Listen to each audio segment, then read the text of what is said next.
आज हम शुरू करने जा रहे हैं आधुनिक भारत के इतिहास का सबसे महत्वपूर्ण चैप्टर भारतीय राष्ट्रीय आंदोलन 1885 से लेकर 1947 तक। कांग्रेस की पहली बैठक से लेकर स्वतंत्रता की सुबह तक सब कुछ समझेंगे सिर्फ एक वीडियोस में। तो चलिए शुरू करते हैं आज के इस लेक्चर को। इसके पहले हमारा एक पार्ट आ चुका है, यूरोपीय कंपनी का आगमन। जो भी हमारे वीडियोस को नहीं देखे हैं प्लीज जाकर मेरा वीडियोस को जरूर देखें एक बार। और आज हम पढ़ेंगे 1885 से लेकर 1947 तक का इतिहास, नींव और सेफ्टी बल्ब।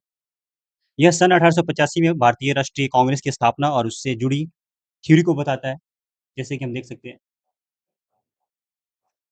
ठीक है, स्थापना 28 दिसंबर 1885 को बम्बई के गोकुलदास तेजपाल तेजपाल संस्कृत कॉलेज में इनकी स्थापना होती है। 72 प्रतिनिधियों का मुख्यतः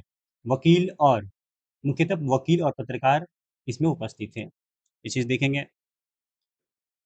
तो ये घटना होती है 28 दिसंबर 1885 को बम्बे के गोकुलदास तेजपाल संस्कृत कॉलेज में, जिसमें 72 प्रतिनिधियों का उपस्थिति में कांग्रेस की नींव रखी गई थी।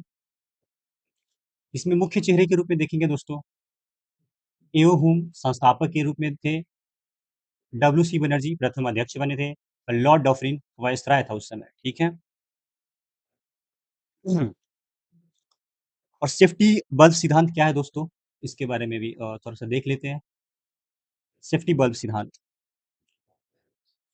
अंग्रेजों को डर था कि 1857 जैसी बड़ी क्रांति दोबारा न हो जाए, इसलिए वे भारतीयों के गुस्सा को शांत करने के लिए एक मंच देना चाहते थे, और वो मंच था कांग्रेस।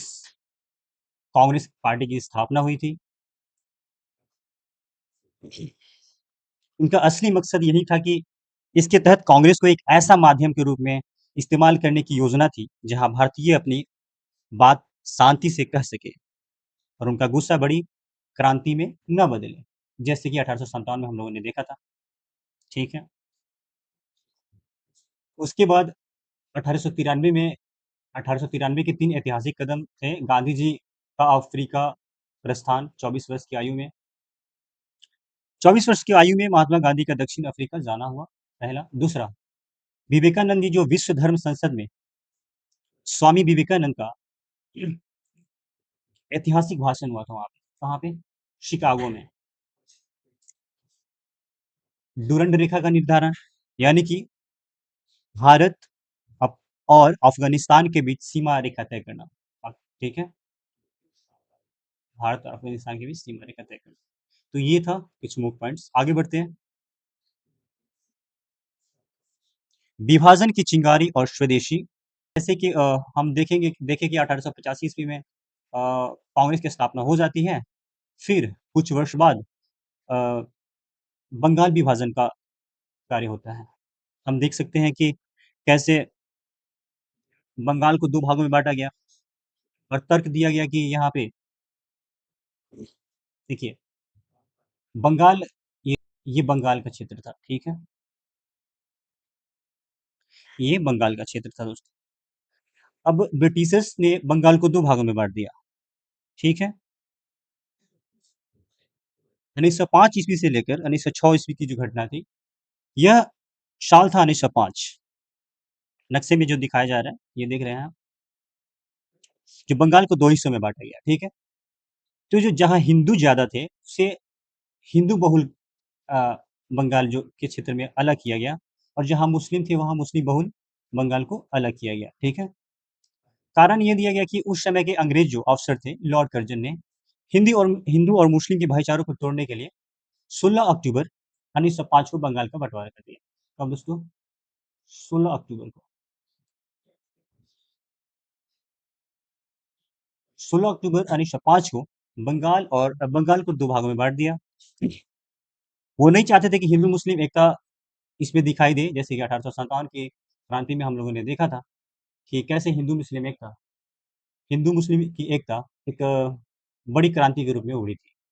तो अंग्रेज बंगाल को 2 भागों में इसी पॉइंट ऑफ व्यू से बाँट दिए थे, और वर्ष था 1905 6 अक्टूबर। ठीक है? यहाँ पे दिया गया है, कारण ये था लॉर्ड कर्जन द्वारा हिंदू मुस्लिम एकता को तोड़ने के लिए बंगाल का विभाजन किया गया 16 अक्टूबर 1905 को। ठीक है, बहुत बढ़िया। उसके बाद दोस्तों इसकी प्रतिक्रिया के रूप में ये देखा गया कि रविंद्रनाथ टैगोर, जिसे कि विदेशी वस्त्रों का बहिष्कार किया गया, रविंद्रनाथ टैगोर ने अटूट एकता और प्रतीक के रूप में समुदायों के बीच में रक्षाबंधन की शुरुआत। अब देखा जाता है कि जब ये जो चिंगारी फैली स्वदेशी विभाजन की, स्वदेशी आंदोलन के रूप में, इसमें क्या हुआ कि जो भी विदेशी वस्त्र थे उसका बहिष्कार किया गया। ठीक है, कहा गया कि हम अपना स्वदेशी अपनाएंगे। ठीक है, और रविंद्रनाथ टैगोर ने दोनों समुदाय यानी हिंदू और मुस्लिम के बीच कभी न टूटने वाली एकता दिखाने के लिए एक दूसरे के हाथों पे राखी बांधने की शुरुआत की। ठीक है, तो यहाँ पे राखी बांधा गया। ठीक है, बहुत बढ़िया। आगे देखेंगे नई राजनीति क्या थी। अब नई राजनीतिक में ये देखा गया कि 1906 ईस्वी में ढाका में आगा खान और सलीमुल्लाह खान द्वारा मुस्लिम लीग की स्थापना होती है। और ये मुस्लिम लीग की स्थापना किसके थ्रू होती है? ब्रिटिश कूटनीति था, जो वो लोग चाहते थे कि मतलब ये लोग हिंदू मुस्लिम, वही जो मैंने बताया कि हिंदू मुस्लिम एकता ना हो। ठीक है, तो ब्रिटिशर्स इन लोगों को चढ़ा दिया कि चलो भाई तुम लोग एक पार्टी बना लो। ठीक है, तो उन लोगों की सहायता से आगा खान और सलीमुल्लाह खान द्वारा मुस्लिम लीग की स्थापना होती है।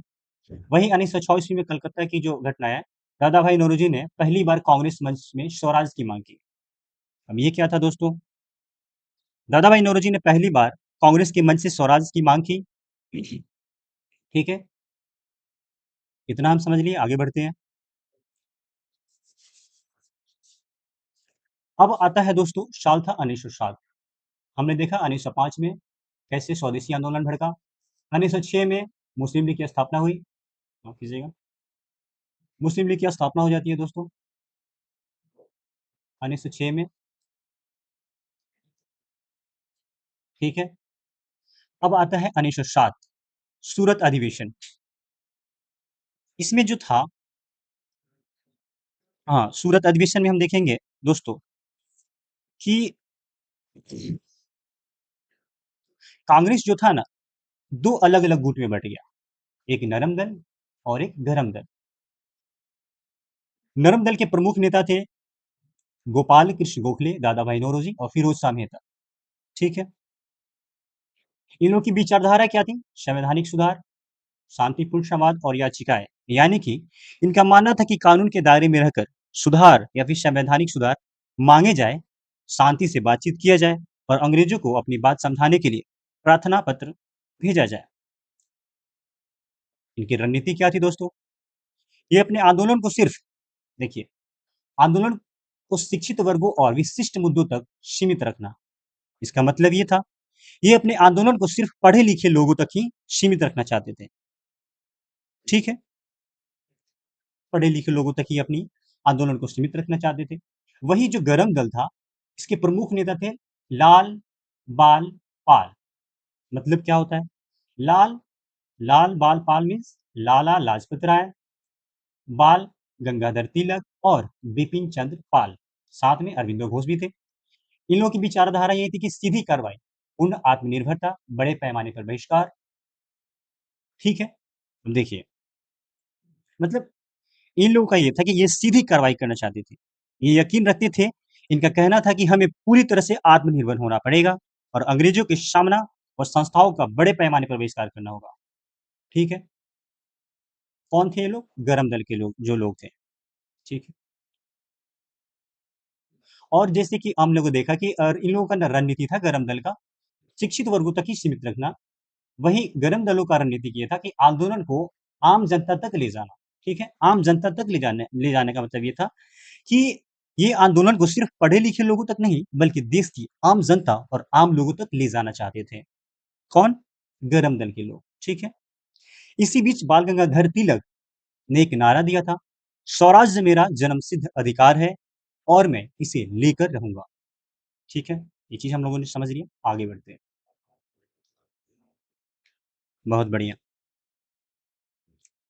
देखेंगे दोस्तों हाँ, रक्त बम, ये था रक्त बम और पुनर्मिलन, यानी 1908 से लेकर 1916 तक के बीच की घटना को देखेंगे। क्रांतिकारी ज्वाला, 1908 ईस्वी में मुजफ्फरपुर बम कांड हुआ, जिसमें खुदीराम बोस, प्रफुल्ल चक्की द्वारा किंग फोर्स पर हमला किया गया। ठीक है। खुदीराम बोस और प्रफुल्ल चक्की ने मिलकर जॉर्ज किंग्सफोर्ड की गाड़ी पर बम फेंक दिया। ठीक है, यही थे। ठीक है। 1912 ईस्वी में हार्डिंग बम कांड हुआ। बिहारी बोस की योजना थी, रास बिहारी बोस की। इसमें क्या था दोस्तों, रास बिहारी बोस की योजना के तहत दिल्ली में वायसराय लॉर्ड हार्डिंग के काफिले पर बम फेंका गया। ठीक है। 1913 में देखेंगे सैन्य ऑफ फ्रांसिस्को में गद्दर पार्टी की स्थापना हुई, लाला हरदयाल सोहन सिंह भाकना द्वारा। ठीक है। लाला हरदयाल और सोहन सिंह भाकना ने मिलकर अमेरिका के सैन्य फ्रांसिस्को शहर में देश को आजाद कराने के लिए एक गदर पार्टी की स्थापना करते हैं। ठीक है। उसके बाद साम्राज्य का दिखावा, यानी कि 1911 ईस्वी में भव्य दिल्ली दरबार किंग जॉर्ज पंचम का आगमन हुआ। अब ये क्या था दोस्तों, इसमें क्या हुआ 1911 में जो इंग्लैंड के जो राजा थे, जिनका नाम था किंग जॉर्ज पंचम, किंग जॉर्ज पंचम जो राजा थे इंग्लैंड के, ठीक है, इनके स्वागत में दिल्ली में एक बहुत बड़ा प्रोग्राम रखा गया। ठीक है। तो जो ये प्रोग्राम में आते हैं, तो भारतीयों के जो विभाजन को रद्द करने की घोषणा कर देते हैं। अब वो देखते हैं कि भारतीय के कड़े विरोध को देखते हुए अंग्रेजों ने बंगाल को बंटवारे को 1905 में जो हुआ था, उसे वापस ले लिया, यानी कि रद्द कर दिया। ठीक है। ये देख रहे थे कि बहुत बड़े पैमाने पे इसका विरोध हो रहा है। ठीक है। तो इन्होंने क्या किया, रद्द कर दिया। कब, 1911 ईस्वी में। ठीक है। बहुत बढ़िया। और उसी समय ये घटना हुई थी जब जॉर्ज पंचम पंचम आए थे। उस समय ये हुई थी कि कलकत्ता से दिल्ली राजधानी को स्थानांतरित किया गया था। कब, 1912 ईस्वी में। ठीक है, ये ध्यान रखिएगा दोस्तों, हमेशा एग्जाम में पूछा जाता है। उसके बाद ऐतिहासिक पुनर्मिलन में 1916 ईस्वी में लखनऊ पैक्ट हुआ, नरम दल गरम दल और ऐतिहासिक पुनर्मिलन हुआ। अब ये क्या था दोस्तों, जब साल था 1916 में, देश की बड़ी राजनीतिक ताकतें फिर से एक साथ आई। लखनऊ पैक्ट हुआ, जिसमें जो नरम दल और गरम दल 1907 में जो अलग हो गए थे, वो इस समझौतों के बाद फिर से एक हो गए। ठीक है, फिर से ये लोग एक हो गए थे। कांग्रेस और मुस्लिम लीग के बीच भी एक बहुत बड़ा महत्वपूर्ण समझौता हुआ। ठीक है, इसी साल। ठीक है। होम रूल लीग जो था 1916 में तिलक और एमनी बेसेंट द्वारा होम रूल लीग की स्थापना की शुरुआत और शुरुआत जनता में नई जागृति दी गई। इसमें क्या हुआ कि बाल गंगाधर तिलक, ठीक है, और एनी बेसेंट ने मिलकर इस आंदोलन की शुरुआत की। ठीक है, जिसने आम जनता के अंदर आजादी की एक, ठीक है, अलग जगाने का काम किया, हम कह सकते हैं। फिर क्या होता है, गांधी जी का भारत आगमन होता है। गांधी जी का आगमन, हाँ, गांधी जी का आगमन और प्रारंभिक परीक्षण, यानी 1915 से लेकर 1918 तक के बीच का जो घटना को दर्शाया गया है, इसके बारे में हम बात करेंगे। 9 जनवरी 1915 को, ठीक है, गांधी जी दक्षिण अफ्रीका से वापस आए थे। गोखले की सलाह पर उन्होंने एक वर्ष तक भारत का भ्रमण किया। ठीक है। अब देखते हैं दोस्तों कि 9 फरवरी 1915 को, ठीक है, अ, गांधी जी भारत आते हैं। इसी याद में हम हर साल प्रवासी भारतीय दिवस के रूप में मनाते हैं। ठीक है, यहाँ पे देख सकते हैं आप कि हर साल 9 जनवरी को हम भारतीय प्रवासी दिवस के रूप में मनाते हैं। ठीक है। उसके बाद जब महात्मा गांधी जी भारत आते हैं, तो उनके राजनीतिक गुरु गोपाल कृष्ण गोखले जी जो थे, ठीक है, उनकी सलाह पर उन्होंने देश को समझने के लिए पूरे 1 साल तक भारत की यात्रा करने का आदेश दिया कि जाइए। गांधी जी को बोला गोखले जी ने कि जाइए, पूरे भारत को घूम कर देखिए, यहाँ के व्यवस्था को समझिए, यहाँ के लोगों को समझिए कि कैसे सब चल रहा है। अब उसके बाद गांधी जी 1917 ईस्वी में प्रथम सविनय अवज्ञा आंदोलन शुरू करते हैं, प्रथम। ठीक है। मुद्दा ये था कि तिनकटिया प्रणाली जो जबरन नील की खेती कराई जा रही थी, कहाँ दोस्तों, चंपारण बिहार में। ठीक है।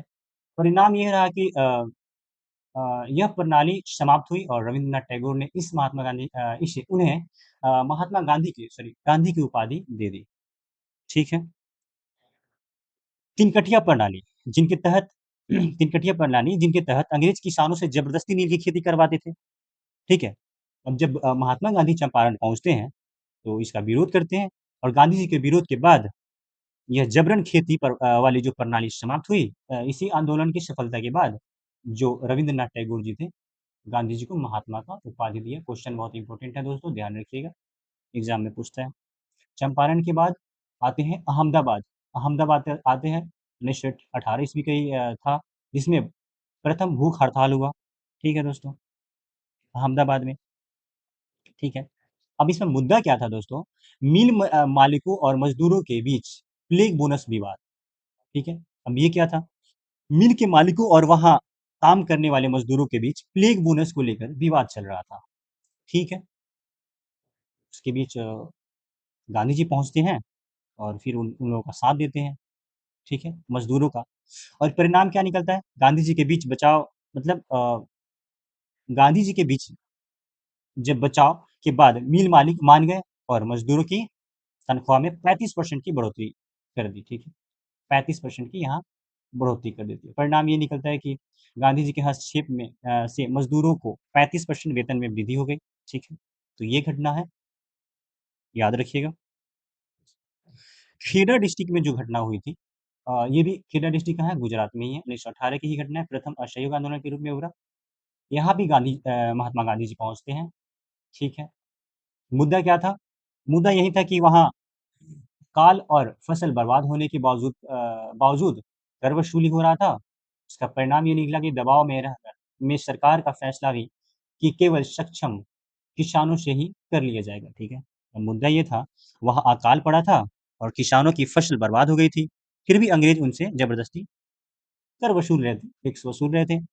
फिर महात्मा गांधी जी वहाँ पहुँचते हैं और इसका विरोध करते हैं, ठीक है। और गांधी जी के आंदोलन के कारण सरकार को झुकना पड़ा और फैसला हुआ कि टैक्स सिर्फ वही किसान देंगे जो देने के सक्षम है, यानी कि जो अमीर है वो देंगे। अब जो रॉलेट, इसमें जो टर्निंग पॉइंट था दोस्तों, इसके बारे में कुछ कुछ पॉइंट है, दिया गया है, इसको हम देखेंगे, ठीक है। जो 1912 और 22 का जो घटना था, ये भारतीय स्वतंत्रता आंदोलन के रूप में, मतलब देखा जाए तो ये बहुत ही टर्निंग पॉइंट के रूप में था, ठीक है। इसमें क्या था दोस्तों? अब रॉलेट एक्ट लाया गया। रॉलेट एक्ट जो था मार्च 1919 में लाया गया।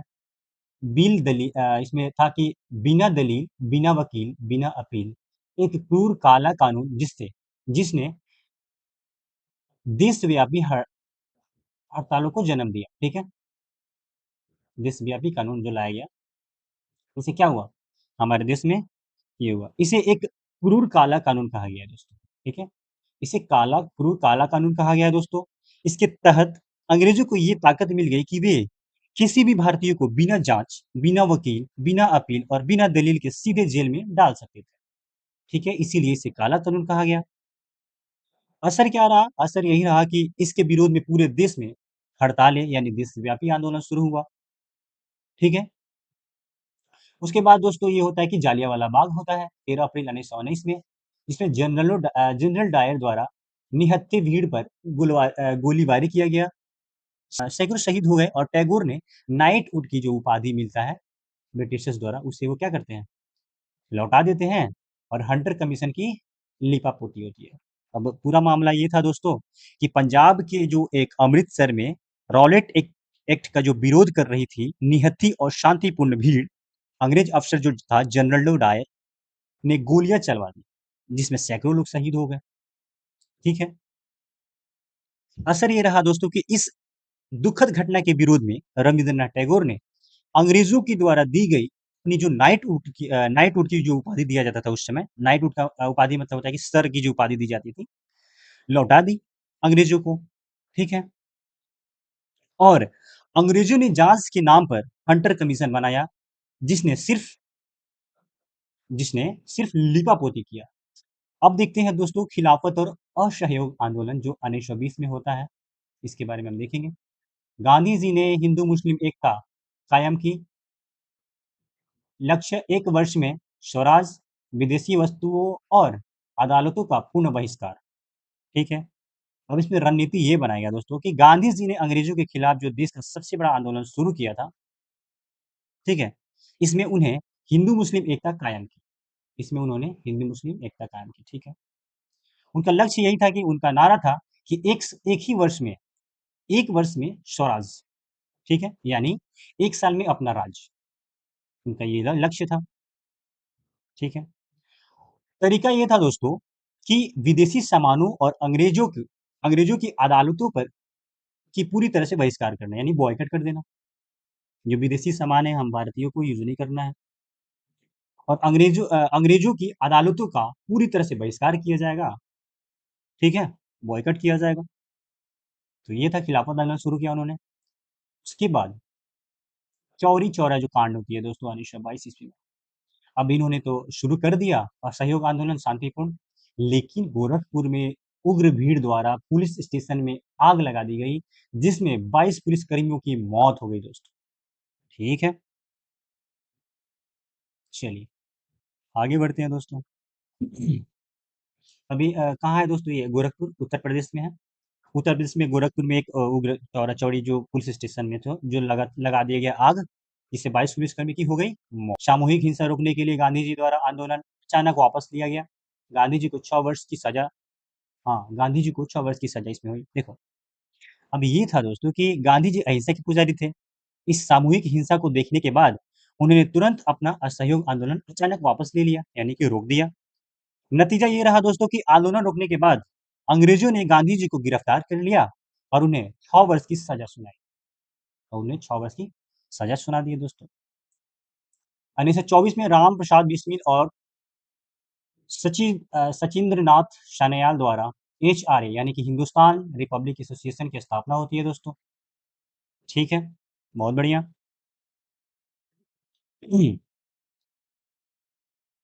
उसके बाद 1925 में जो स्थापना तो हो ये 1924 में ये तो हिंदुस्तान रिपब्लिक एसोसिएशन की स्थापना तो हो जाती है दोस्तों। था अब काकोरी एक्शन क्या था दोस्तों, इसके बारे में हम देखेंगे। यही प्लान था, क्रांति के लिए धन जुटाने हेतु ट्रेन एक्शन लिया गया। बिस्मिल असफाकुल्ला खान, लाहिड़ी और रोशन सिंह को बाद में फांसी दिया गया। पूरा घटना कुछ ऐसा था दोस्तों कि जो क्रांतिकारियों को आंदोलन और हथियारों के लिए पैसों की जरूरत थी, इसलिए राम प्रसाद बिस्मिल, असदुल्ला खान और रोशन सिंह सिंह और लाहिड़ी ने मिलकर 8 जो डाउन ट्रेन जो आ रही थी, उसको काकोरी नामक जगह पर रोककर सरकारी खजाना अपने कब्जे में ले लिया। ठीक है, यानी कि उस ट्रेन को लूट लिया। इसके बाद उसके बाद 1928 में चंद्रशेखर आजाद भगत सिंह द्वारा एचएसआरए सोशलिस्ट, हाँ, मैंने बताया दोस्तों कि जैसे ये जो हुआ, ये जो घटना हुई, इसमें बाद में बिस्मिल्ला खान और असदुल्ला खान और लाहिड़ी जो मिलकर किए थे, उस जिसमें रोशन सिंह को बाद में फांसी, इन लोगों को पकड़े जाने के बाद इन्हें फांसी दे दिया गया। ठीक है, चंद्रशेखर 1928 की जो घटना थी दिल्ली में, चंद्रशेखर आजाद और भगत सिंह द्वारा एचएसआरए सोशलिस्ट शब्द जोड़ा गया। तो चंद्रशेखर आजाद और भगत सिंह द्वारा एचएसआरए, इसमें सोशलिस्ट शब्द जोड़ा गया के रूप में पुनर्गठन किया गया उसी पार्टी का। ठीक है, अब इसमें क्या था दोस्तों, चंद्रशेखर आजाद और भगत सिंह ने मिलकर दिल्ली के फिरोज शाह कोटला मैदान में इस संगठन का पुनर्गठन किया, यानी दोबारा संगठन बनाया। ठीक है, समझे दोस्तों। इसमें बदलाव यही किया गया कि जो पहले जो था, इसमें सोशलिस्ट जोड़ दिया गया, सोशलिस्ट। ठीक है, और इसका नया नाम एचएसआरए यानी हिंदुस्तान सोशलिस्ट रिपब्लिक एसोसिएशन रखा गया। ठीक है, उसके बाद 1928 की जो घटना होती है, लाला लाजपत राय पंजाब केसरी जिन्हें कहा जाता है, की उपाधि मिली थी, कि मौत का बदला लेने के लिए सांडस हत्या हुई। अब जो 1927 की घटना जो थी, इसमें क्या हुआ था कि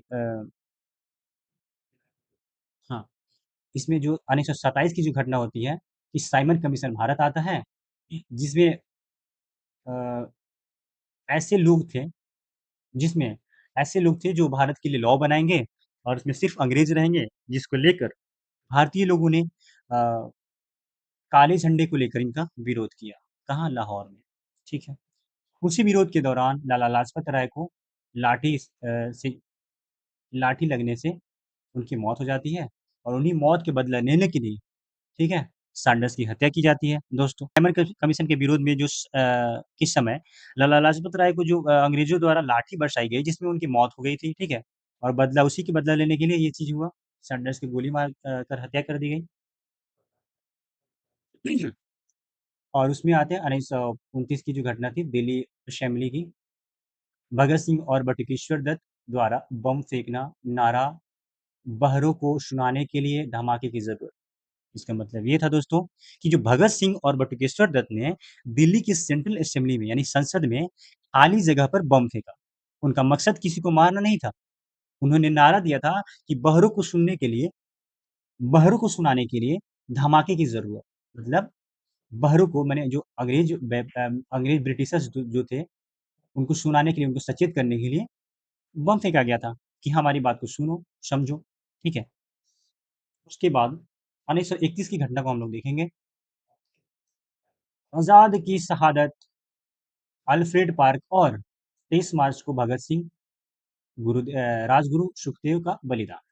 अब इसमें क्या था दोस्तों? अल्फ्रेड पार्क कहाँ है दोस्तों? इलाहाबाद में, ठीक है? अल्फ्रेड पार्क इलाहाबाद में है। अंग्रेजों से लड़ते हुए वे शहीद हो गए। उन्होंने अपनी आखिरी गोली खुद को मार ली ताकि वे कभी जिंदा ना पकड़े जाएं। उन्होंने कसम खाई थी कि मैं कभी अंग्रेज के हाथों नहीं मरना चाहता, ठीक है? इसीलिए उन्होंने अल्फ्रेड पार्क में जब अंग्रेजों के बीच घेरे गए तो उन्होंने खुद की गोली मारकर हत्या कर ली, ठीक है? भगत सिंह, राजगुरु और सुखदेव को पकड़ा गया था जिसमें 23 मार्च 1931 को इन तीनों वीरों को अंग्रेजों ने फांसी दे दी, ठीक है? जिसे देश हमेशा बलिदान दिवस के रूप में याद रखता है, ठीक है? दोस्तों इन लोगों का बलिदान कभी भूला नहीं जाएगा। चलिए अब आते हैं संविधान की खोज और पूर्ण स्वराज। ये जो समय था 1927 से लेकर 1929 के बीच की जो घटना थी, इसमें हम देखेंगे साइमन कमीशन, ठीक है? जैसे हम लोगों ने देखा कि साइमन कमीशन 1927-28 यानी कि 7 सदस्यीय ब्रिटिश पैनल, देश भर में काले झंडे और साइमन गो बैक के नारे लगाए गए, ठीक है? जैसे मैंने बताया कि जिसमें यह अंग्रेजों का 7 सदस्यों वाला पैनल था यानी कमेटी था जिसे भारत के लिए कानून और नियम तय करने के लिए आए थे, ठीक है? अब विरोध क्यों हुआ? इस कमेटी में एक भी भारतीय सदस्य नहीं था, सभी अंग्रेज थे, जिससे भारतीयों ने अपना अपमान माना, ठीक है? नतीजा ये रहा दोस्तों कि अ, नतीजा ये रहा कि पूरे देश में काले झंडे दिखाकर इसका भारी विरोध हुआ, ठीक है? साइमन गो बैक के नारे लगाकर इनका विरोध किया गया, ठीक है? चलिए। उत्तर में नेहरू रिपोर्ट 1928, मोतीलाल नेहरू द्वारा तैयार डोमिनियन स्टेटस की मांग करने वाला संवैधानिक ढांचे का परिवार भारतीय मसौदा। जब अंग्रेजों ने भारतीयों को खुद का संविधान बनाने की चुनौती दी, तो मोतीलाल नेहरू ने इसे स्वीकार किया। मांग क्या था दोस्तों? उन्होंने नेहरू रिपोर्ट तैयार की, जो भारत के संवैधानिक ढांचे का पहला भारतीय मसौदा था, ठीक है? ओके? इसमें भारत के लिए डोमिनियन स्टेटस यानी कि अंग्रेजों के अधीन रहकर अपना शासन चलाना, यानी कि मांग की गई थी, ठीक है? उसके बाद लाहौर अधिवेशन 1929, जवाहरलाल नेहरू की अध्यक्षता। ऐतिहासिक बदलाव क्या था? लक्ष्य आधिकारिक तौर पर डोमिनियन स्टेट से बदलकर पूर्ण स्वराज, संपूर्ण स्वतंत्रता कर दिया गया। कार्रवाई रावी नदी के तट पर तिरंगा फहराया गया। 26 जनवरी 1930 को पहला स्वतंत्रता दिवस घोषित किया गया। अब ये देखिए, यह जो था ना इतिहास का सबसे बड़ा मोड़ था, जहां भारतीयों की मांग पूरी तरह बदल दी गई। यह बैठक जो था, ठीक है? यह बैठक जवाहरलाल नेहरू की अध्यक्षता में हुई थी, ठीक है? इसमें ऐतिहासिक बदलाव ये रखा गया कि जिसमें भारतीयों ने अब डोमिनियन स्टेटस की मांग को छोड़ दिया। हाँ, उन्होंने लक्ष्य बदलकर अब पूर्ण स्वराज की मांग कर दिया, यानी पूरी तरह संपूर्ण स्वतंत्रता की बात कर दी, ठीक है? रावी नदी के तट पर तिरंगा फहराया गया और घोषणा की गई, अंग्रेजों को दिखाया गया कि 26 जनवरी 1930 को देश का पहला स्वतंत्रता दिवस मनाया जाएगा। एक मतलब एक संदेश था अंग्रेजों को कि हम अब तैयार हैं भाई आज़ाद होने के लिए, ठीक है? अवज्ञा और गोल मिल्स, इस बीच में कुछ घटना हुई, इसके बारे में हम चर्चा करेंगे। दांडी मार्च 1930 ईस्वी में जो हुई। इसमें क्या था दोस्तों? 12 मार्च से 6 अप्रैल के बीच में हुई थी।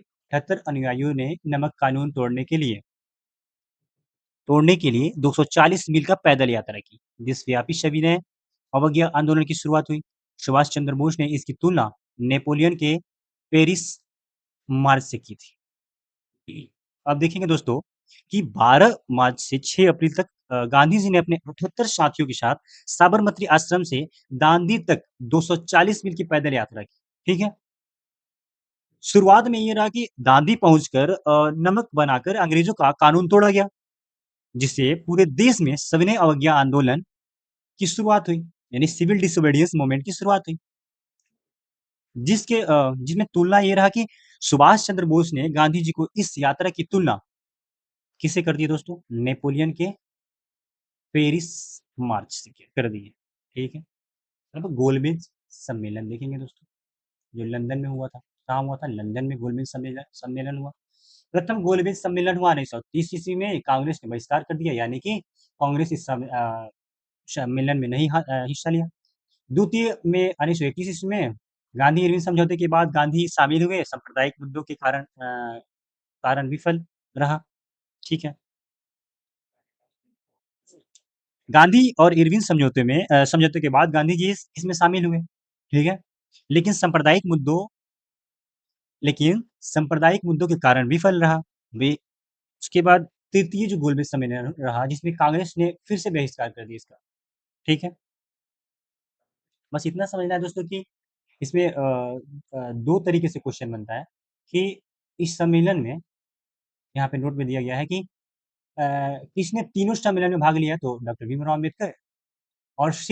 और महात्मा गांधी किस सम्मेलन में भाग लिए थे? तो 1931 के द्वितीय गोलमेज सम्मेलन में भाग लिए थे। बस ये 2 क्वेश्चन बनता है, ध्यान रखिएगा इसको। ठीक है? और किसके कहने पे? तो डार्विन के कहने पे। ठीक है? सॉरी, इरविन के कहने पे यरवदा जेल में गांधी और अम्बेडकर के बीच समझौता हुआ। ब्रिटिश सांप्रदायिक पंचाट और खारिज करते हुए दलितों के लिए आरक्षित सीटें सुरक्षित की गई। इसमें ये था कि अब इसमें क्या हुआ पूना पैक्ट में? यह समझौता पुणे के यरवदा जेल में महात्मा गांधी और डॉक्टर भीमराव अम्बेडकर के बीच हुआ। अब हुआ क्या कि अंग्रेजों के सांप्रदायिक पंचाल, यानी कि कम्युनल अवार्ड्स, यानी फूट डालो राज करो की नीति को खारिज करते हुए दलितों के लिए प्रांतीय विधानसभाओं में आरक्षित सीटें सुरक्षित की गई। बस पूना पैक्ट में यही था। शता का मार्ग और त्रिपुरी संकट 1935 ईस्वी से लेकर 1939 ईस्वी के बीच में हुई थी। ठीक है दोस्तों, इसको देखेंगे हम। वीडियो कैसा लग रहा है एक बार कमेंट करके बताइएगा। और जो भी हमारे चैनल पे नए हैं उन्हें एक बार सब्सक्राइब जरूर कर ले प्लीज़ मेरे चैनल को, ताकि ऐसी-ऐसी वीडियोस आप तक पहुँचे।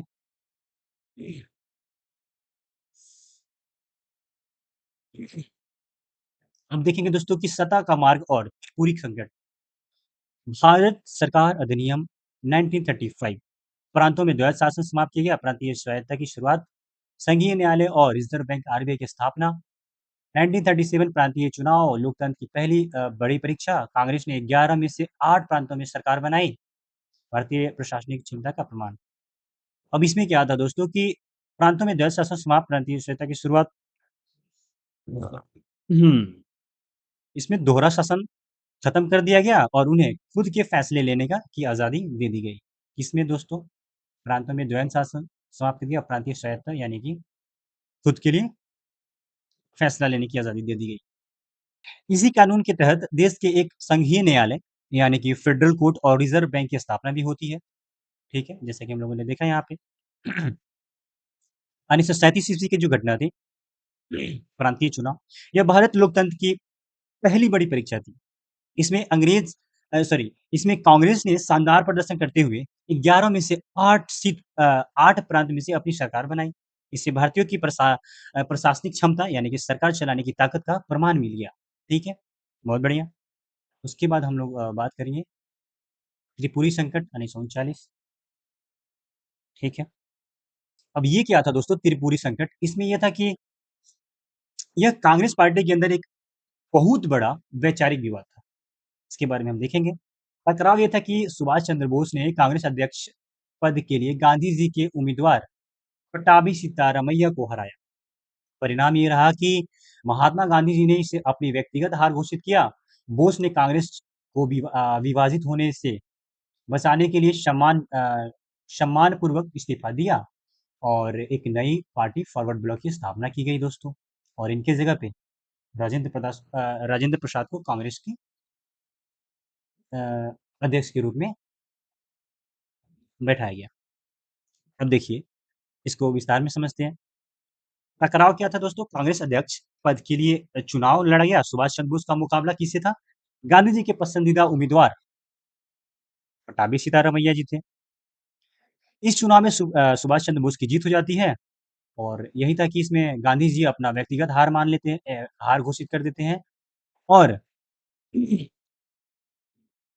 और इसी के बीच जिसके वजह से जिससे पार्टी के अंदर तनाव बढ़ जाता है और फैसला ये रहता है कि कांग्रेस को टूटने यानी विभाजित होने से बचाने के लिए सुभाष चंद्र बोस में सुभाष चंद्र बोस ने सम्मानपूर्वक अध्यक्ष पद से इस्तीफा दे दिया।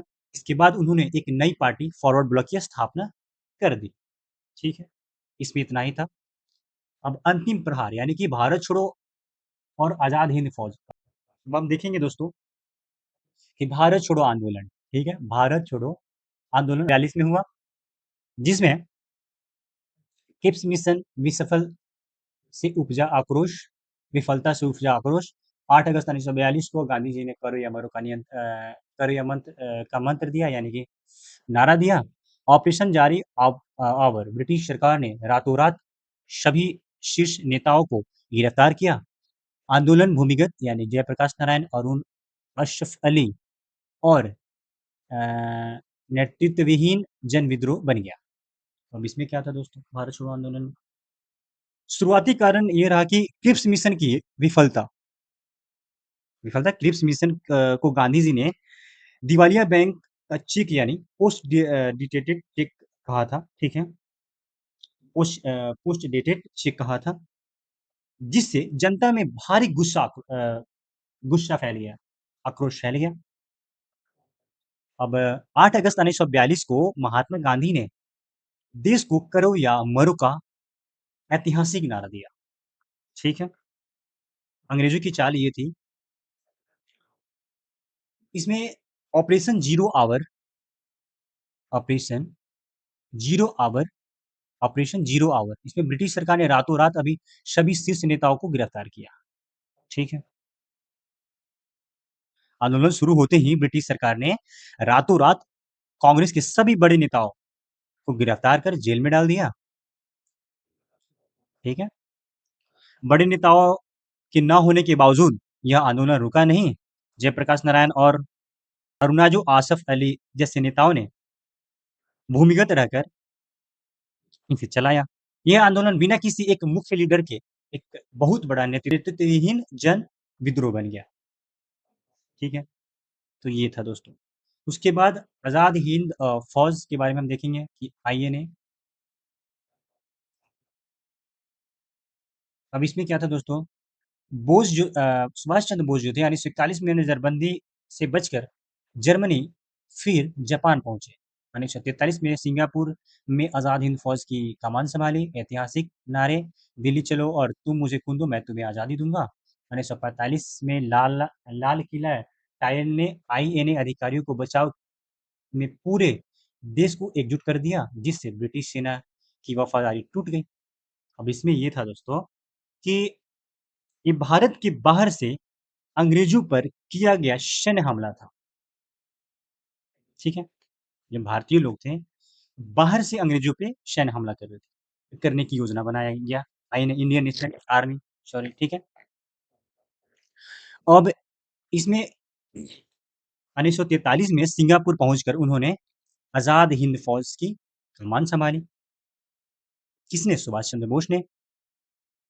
उन्होंने देश को दिल्ली चलो और तुम मुझे खून दो, मैं तुम्हें आज़ादी दूँगा जैसे जोश भर देने वाले नारे दिए। और बाद जब अंग्रेज़ों ने आईएनए के अधिकारियों को पकड़कर दिल्ली के लाल किले में उन पर मुकदमा यानी ट्रायल चलाया, तो उनके बचाव में पूरा देश एक साथ खड़ा हो गया और इस एकता ने ब्रिटिश सेना में काम करने वाले भारतीय सैनिकों की वफ़ादारी को भी बदल दिया। ठीक है, अब देखेंगे हम स्वतंत्रता की सुबह और विभाजन का दर्द 1946, 1947। पाकिस्तान की मांग की गई 1933 में चौधरी रहमत अली द्वारा गढ़ा गया शब्द 1940 के लाहौर प्रस्ताव के माध्यम से मुस्लिम लीग द्वारा औपचारिक मांग की गई। कैबिनेट मिशन 1946 में आया। संविधान सभा और नेहरू के नेतृत्व में अंतरिम सरकार के गठन का मार्ग प्रशस्त किया। डायरेक्टर एक्शन डे अगस्त 1946 जिन्ना द्वारा विभाजन के लिए दबाव, जिसके परिणाम स्वरूप भाषण भीषण सांप्रदायिक दंगे हुए। माउंटबेटन योजना 3 जून 1947 विभाजन को औपचारिक रूप दिया गया। रेड क्लिफ रेखा खींची गई। ठीक है। 15 अगस्त 1947 को भारत का स्वतंत्रता में जागरण। 30 जनवरी 1948 को महात्मा गांधी की हत्या। उनके अंतिम शब्द थे हे राम। अब ये समझेंगे पाकिस्तान शब्द सबसे पहले 1933 में चौधरी रहमत अली ने गढ़ा था यानी बनाया था। औपचारिक मांग ये था कि साल था 1940 के लाहौर प्रस्ताव के जरिए मुस्लिम लीग ने आधिकारिक तौर पर अलग देश यानी पाकिस्तान की मांग अंग्रेजों के सामने रखी। ठीक है। दूसरा कैबिनेट मिशन जो 1946 वाला जो था, भारत को आज़ादी देने और नया ढांचा तैयार करने के लिए यह मिशन भारत आया था। कौन? Cabinet mission. नतीजा क्या रहा दोस्तों? इसी मिशन के सुझावों पर भारत का संविधान बनाने के लिए संविधान सभा का रास्ता साफ हुआ और जवाहरलाल नेहरू के नेतृत्व में एक अंतरिम सरकार यानी आजादी से पहले की सरकार का गठन किया गया। ठीक है दोस्तों, समझ गए। अब डायरेक्टरी एक्शन डे क्या था? इसमें ये क्या घटना थी कि अलग पाकिस्तान देश बनाने का जो दबाव डालने के लिए मोहम्मद अली जिन्ना ने डायरेक्ट एक्शन डे यानी प्रत्यक्ष कार्रवाई दिवस का ऐलान कर दिया। और असर क्या रहा? इसके कारण पूरे देश में बहुत भीषण सांप्रदायिक दंगे, हिंदू-मुस्लिम दंगे भड़क उठे। ठीक है दोस्तों? चलिए, तो ये जो घटना थी, उसके बाद बेटन योजना क्या था? माउंट बेटन योजना में ये रहा कि इस योजना के तहत भारत के बीच जो विभाजन यानी बँटवारे की आधिकारिक मंजूरी दे दी गई और नक्शा तैयार किया गया। नक्शा भारत और पाकिस्तान के बीच सीमा तय करने के लिए कौन-सी रेखा का यूज़ किया जाता है दोस्तों? रेड क्लिफ ध्यान रखिएगा। इंडिया और पाकिस्तान के लिए, इंडिया और पाक के बीच में ये कौन-सी रेखा? रेड क्लिफ रेखा खींची गई। ठीक है? रेड क्लिफ लाइन खींची गई, जो नक्शे पर दोनों देशों को अलग करती है। ठीक है? इतना हम लोग समझ गए। उसके बाद दोस्त आज़ाद और बड़ा नुकसान ये रहा कि हुँ, आज़ाद आज़ादी मिल गई और बड़ा नुकसान ये रहा कि 15 अगस्त 1947 को हमारा देश आज़ाद हो गया। 15 अगस्त 1947 को भारत एक स्वतंत्र और आज़ाद देश तो बना, लेकिन 30 जनवरी 1948 को आज़ादी के कुछ महीनों बाद ही राष्ट्रपिता महात्मा गांधी की हत्या कर दी गई। इनके आखिरी शब्द थे, हे राम। और कमेंट करके बताइएगा दोस्तों कि महात्मा गांधी का हत्या किसने किया था? ठीक है? सब जानते हैं, कमेंट करके बताइएगा। इसके साथ-साथ हमारा देश आज़ाद हो गया, कई लोगों का संघर्ष रहा, ठीक है? अब हम देखेंगे कि इसका निष्कर्ष क्या रहा, आज़ादी के 3 स्तंभ रहे। स्वतंत्र भारत, हमारा देश आज़ाद हो चुका था अब। पहला, जन जागरण, गांधीवादी और कमिश्नरी, असहयोग, आर्थिक बहिष्कार और विशाल ग्रामीण जनता को एक अजेय शक्ति में एकजुट करना। महात्मा गांधी और कांग्रेस की नीतियों ने पूरे देश को जगाया। बहिष्कार क्या किया? ये रहा कि असहयोग आंदोलन और अंग्रेजों के सामानों का आर्थिक बहिष्कार किया गया। एकजुटता देखेंगे कि इसने गाँव-गाँव में रहने वाली देश की विशाल ग्रामीण जनता को एक अजेय, न हारने वाली ताकत में बदल दिया और सबको एक साथ खड़ा किया। ठीक है? दूसरा स्तंभ ये रहा दोस्तों कि सशस्त्र बलिदान यानी कि क्रांतिकारी और बोर्स की आईए ने ब्रिटिश साम्राज्य में भय पैदा करना, युवाओं को प्रेरित करना और ब्रिटिश भारतीय सेनाओं की वफादारी को तोड़ना। ठीक है? अब दूसरा स्तंभ ये रहा दोस्तों कि हमारे वीरों की जो सैन्य और क्रांतिकारी ताकत को दिखाता है, सशस्त्र बलिदान। ठीक है? देश के क्रांतिकारियों और सुभाष चंद्र बोस की आईए ने यानी कि आज़ाद हिंद फौज ने बंदूकों और हथियारों के दम पर लड़ाई लड़ी थी। आप सबने देखा। असर क्या रहा इसका? उन्होंने ब्रिटिश साम्राज्य के मन में डर पैदा किया, देश के युवाओं को प्रेरित किया और ब्रिटिश सेना में काम करने वाले भारतीय सैनिकों की अंग्रेजों के प्रति वफादारी को पूरी तरह तोड़ दिया। ठीक है?